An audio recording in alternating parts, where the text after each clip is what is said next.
Pemberian pakan lele setelah turun hujan. Bunyi pertanyaan dari teman-teman kita ya. Jadi sebelumnya salam sukses berjamaah petani lele Nusantara. Salam hangat dari Kota Karawang, Jawir Farm. Jadi tadi sore itu turun hujan di Kota Karawang. Nah, videonya untuk hujannya sudah saya share ya. Nah, ini bukti dari setelah turun hujan ya. Jadi ini basah hujan. Jadi kebetulan malam ini sudah selesai ya hujannya, tadi jam 7 malam. Hari ini menunjukkan pukul 10.00 ya, jam 10 malam. Jadi saya akan mengedukasi tata cara pemberian pakan setelah air hujan ya. Nah, kita lihat dulu kondisi ikan ya.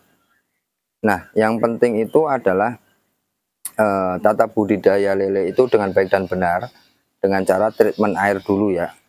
Dengan tata cara budidaya lele dengan baik dan benar itu treatment air penting ya. Nah, ketika hujan seperti ini ikan itu kondisinya masih bagus sehat ya. Kita lihat ya. Nih, kita lihat, kita akan pakai senter ya. Ini video ini saya buat malam-malam karena memang tadi sore hujan ya, pas banget. Jadi ada pertanyaan akan saya jawab langsung ya lewat video ya. Karena saya menjelaskan lewat balas komentar atau ke WA jadi lama nulisnya, jadi saya pakai video. Nah, ini kita lihat ya, sehat ya ikannya ya,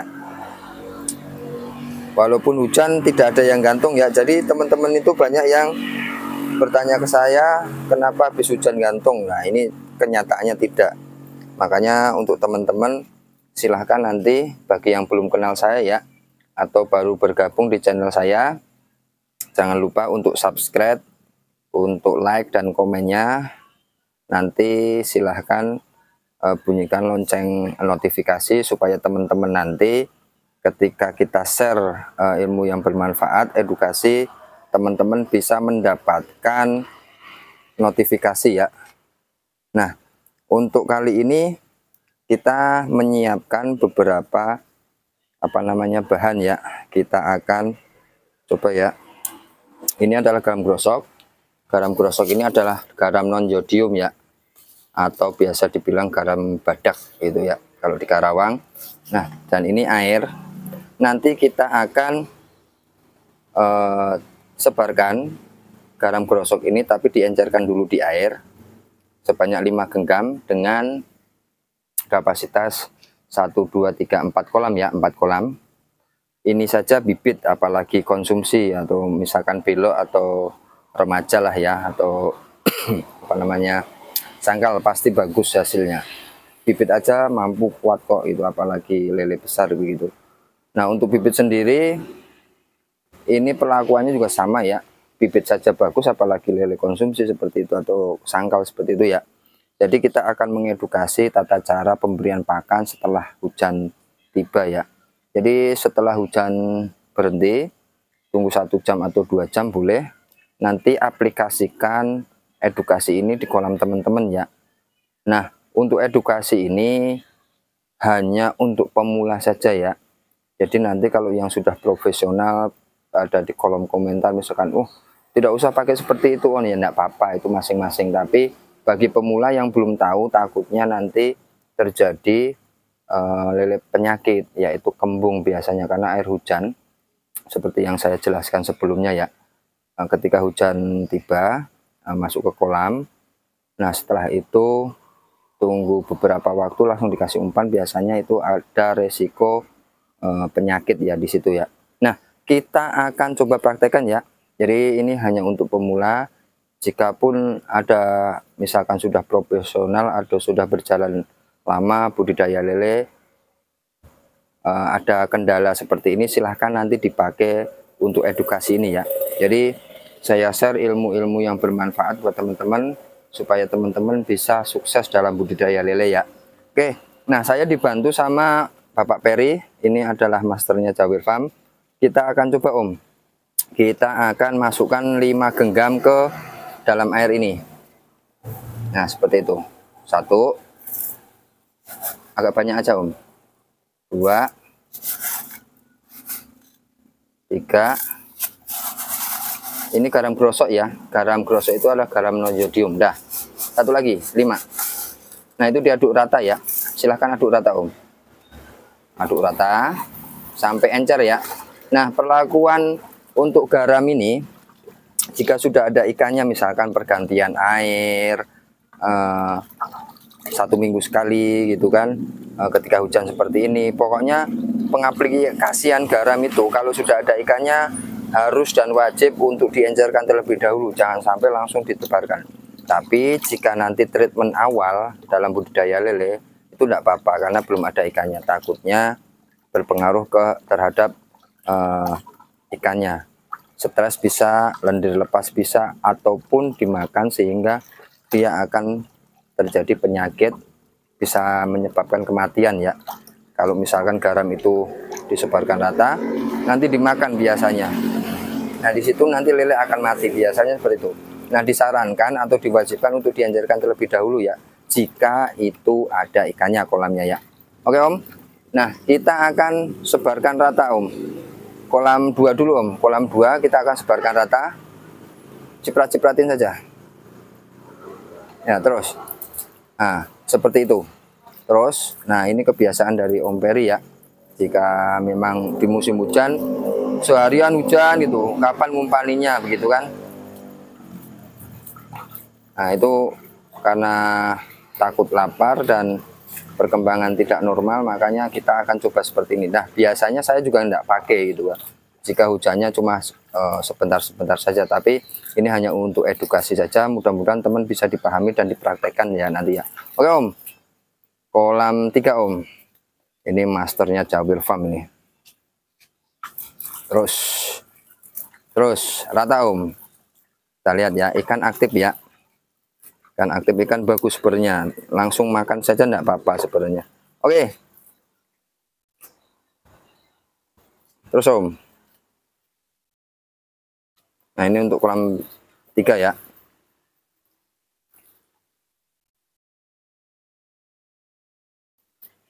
Oke Om. Nah, itu tujuannya adalah supaya garam itu bercampur sama air atas ya. Air atas itu setelah hujan, itu kandungan air hujan itu masih ada di atas. Sedangkan kita tahu air hujan itu adalah pH-nya rendah atau asam. Jika nanti kita memberikan pakan itu terkena air atas atau air hujan, dia ikut ketelan sama si ikan itu ya. Nah, oke Om, cukup Om. Nah, setelah pemberian garam ini, kita tunggu 5 menit, 10 menit saja ya. Nah, karena saya videonya sudah terlalu lama ya, nanti kita akan tunggu 5-10 menit ke depan. Nah, nanti kita baru akan aplikasikan pemberian pakan sedikit saja, supaya si ikan itu akan bergerak ke aktif ke atas dan ke bawah, sehingga air tengah itu bisa dicampur sama air atas sama garam tersebut. Nah, setelah itu ditunggu 10 menit lagi baru pemberian pakan banyak seperti itu ya. Nah, kita akan tunggu 5 menit sampai 10 menit ke depan ya. Nah, ini sudah 10 menit ya. Kita sudah menunggu 10 menit. Kita akan coba pancing si ikan ini supaya dia aktif ke atas ke bawah, sehingga air tengah atau air bawah itu tercampur sama air atas. Tadi itu sudah dikasih air garam tadi, dia akan bergerak naik turun. Nah, dikasih pakan juga sama, sehingga air garam itu tercampur sama air bawah tercampur sama atas, sehingga si untuk pH air ini stabil gitu ya, atau tidak di bawah benar-benar asam seperti itu. Oke, kita akan coba Om, kita kasih sedikit aja. Nah, ini tujuannya biar aktif, ikan bergerak ke atas ke bawah sedikit aja Om. Terus Om, sana Om, terus. Nah, itu tujuannya seperti itu. Lagi Om. Nah, oke, sekarang kolam 3 Om. Nah, yuk Om, terus Om. Nah, ini tujuannya supaya ikan aktif ya. Ketika pergerakan ke atas ke bawah itu air atas sama air bawah tercampur ya. Oke Om, lagi Om, kolam 3 Om, kolam 4. Nah, kita lihat ya, nih aktif dia bergerak. Ini tujuannya adalah untuk mencampur air atas sama air bawah. Terus. Oke. Kolam 5. Sini Om, sini Om. Nah, ini aktif ya. Yuk. Nah, untuk tata cara ini teman-teman supaya dimengerti ya, supaya tidak terjadi masalah dalam budidaya ya. Karena kalau sudah masalah ikan kembung atau ikan sakit itu susah. Jadi mindset kita atau pola pikir kita itu adalah mencegah daripada lebih baik mencegah daripada mengobati, seperti itu. Nah, ini untuk pencegahan ya. Pertama, jika memang harus makan ya silahkan dikasih makan, tapi kalau tidak perlu ya enggak apa-apa, ikan lebih baik lapar. Tapi ketika dia lapar kanibal ya itu jadi masalah juga. Jadi ada dua pilihan, silahkan dipakai jika itu memang berani, tapi tata caranya seperti ini. Yang kedua adalah jangan dikasih kalau tidak berani, seperti itu ya. Jadi hanya orang-orang tertentu saja yang sudah berpengalaman, yang mempraktekkan seperti ini, atau tidak sama sekali memakai dengan cara ini ya. Nah, jadi setelah tunggu 10 menit, biarkan saja ikan aktif. Nah, kita tunggu 10 menit lagi. Kita akan tunggu 10 menit lagi baru dikasih umpan full ya nanti. Kita akan tunggu lagi, kita akan jeda lagi videonya 10 menit ke depan, kita baru akan kasih pakan ya. Nah, setelah 10 menit lagi ya, jadi jedanya adalah 20 menit. 10 menit ketika pemberian garam ke pemberian pakan pancingan ya. Nah, ke pancingan ke pemberian pakan full itu adalah 10 menit. Artinya 10 menit adalah 20 menit. Ini adalah cara aman untuk tidak terjadi masalah ketika budidaya ya. Oke Om, kita kasih makan full Om. Nah, ini masternya Jawir Farm, Om Ferry. Kita kasih pemberian pakan ya. Nah, ketika saya kerja biasanya Om Ferry yang memberian pakan ya. Jadi Om Ferry sudah biasa, dia sudah feelingnya sudah kuat ya. Tidak perlu takaran berapa-berapa ya, harus 2 kilo, 3 kilo tidak perlu, karena feelingnya sudah mantap Bapak Ferry ini. Kita lihat ya, kita dengan jarak dekat ya. Ya alhamdulillah bibitnya sehat. Karena kita memakai standar atau tata cara budidaya lele dengan baik dan benar ya. Makanya kita bermain sama makhluk hidup itu harus benar-benar ya. Kata mbah saya orang Jawa. Kebetulan saya orang Klaten, orang Jawa. Jadi yang penting tekun, teliti, dan rajin, seperti itu ya. Oke Om, kita main ke kolam 3 Om, full Om. Nah, nih. Ikannya sehat-sehat ya.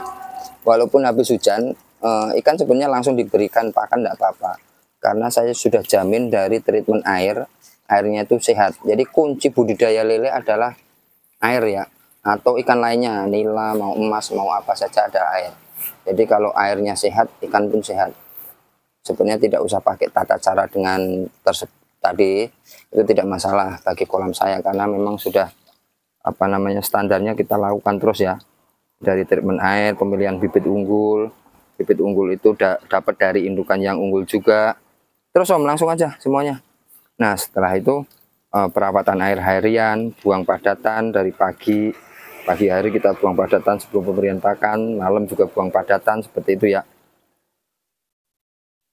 Itu tata cara budidaya dengan baik dan benar ya. Karena kita bermain dengan makhluk hidup, memindahkan habitat asli atau ekosistem asli dari si ikan ini, yaitu di kolam tanah, itu di kolam atas atau di kolam terpal, kolam bulat, kolam semen, seperti itu. Jadi ada perlakuan khusus ya, karena dia dijaganya sama kita itu. Beda dengan kolam tanah, itu dijaga sama alam. Alam itu menjaga dengan baik pH-nya, kadar oksigennya, terus suhunya, itu semuanya dijaga sama alam ya. Tapi kalau kolam atas ini ya kita menjaga. Nah, bagaimana tata cara kita menjaga itu sudah saya share ya beberapa video sebelum-sebelumnya. Jadi ini adalah penanganan ketika hujan saja. Jadi mudah-mudahan dapat dipahami ya teman-teman. Nanti jika teman-teman tidak paham, boleh bertanya di kolom komentar, nanti akan saya jawab. Terus nanti jika pertanyaan teman-teman saya tidak bisa jawab lewat tulisan, nanti saya akan buatkan video seperti ini. Karena video ini saya buat teman-teman yang bertanya di kolom komentar ya. Oke Om, rata Om. Oke ya. Jadi tata caranya seperti itu, mudah-mudahan dapat dipahami ya. Jadi terakhir, bagi teman-teman yang baru bergabung di channel YouTube saya, minta bantu untuk subscribe-nya, karena subscribe dari teman-teman membuat kita bersemangat untuk membuat edukasi yang bermanfaat buat teman-teman juga. Dan jangan lupa aktifkan lonceng notifikasi supaya teman-teman mendapatkan notifikasi ketika kita share video yang baru ya, tentang edukasi atau ilmu-ilmu atau pengalaman yang kita miliki. Nah terakhir, silahkan bertanya di kolom komentar, nanti pasti kita akan jawab ya. Oke, itu saja, mudah-mudahan bermanfaat. Salam sukses berjamaah petani lele Nusantara, salam hangat dari kota Karawang, Jawir Farm. Terima kasih.